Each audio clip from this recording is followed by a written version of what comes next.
unusual mark ng injection sa kamay ni Barbie Hsu, ikinagulat ng pamilya. Nakakagulat nga ang mga iba pang detalyeng lumalabas at dumaragdag ngayon sa pagkamatay ng sikat na Taiwanese actress na si Barbie Hsu. Noong February 6 ay inilabas nga ng QQ ang mga report sa medical emergency records ni Barbie.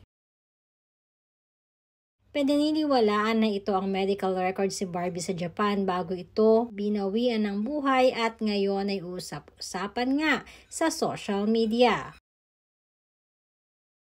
According na rin sa nag-claim na tour guide na Barbie Hsu sa Japan, sinasabing napakaraming unusual injection marks sa body ni Barbie, especially sa mga braso nito. At that time ay pinagtataka di umano ng mga medical staff sa hospital na unang umasikaso kay Barbie kung bakit napakarami ng mga unusual injection niya at markings. At nang tanungin nga ang kamag-anak ng Meteor Garden star kung bakit may mga ganitong markings si Barbie ay hindi lamang di umano ito mga nagsalita.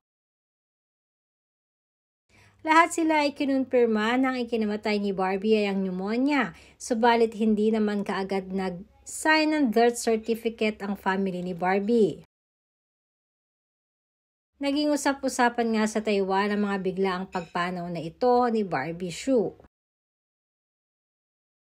Samantalang ayon naman sa QQ, pagkatapos ang pagkamatay ni Barbie Hsu sa Japan ay may mga verified images at information na naglalabasan ngayon sa social media.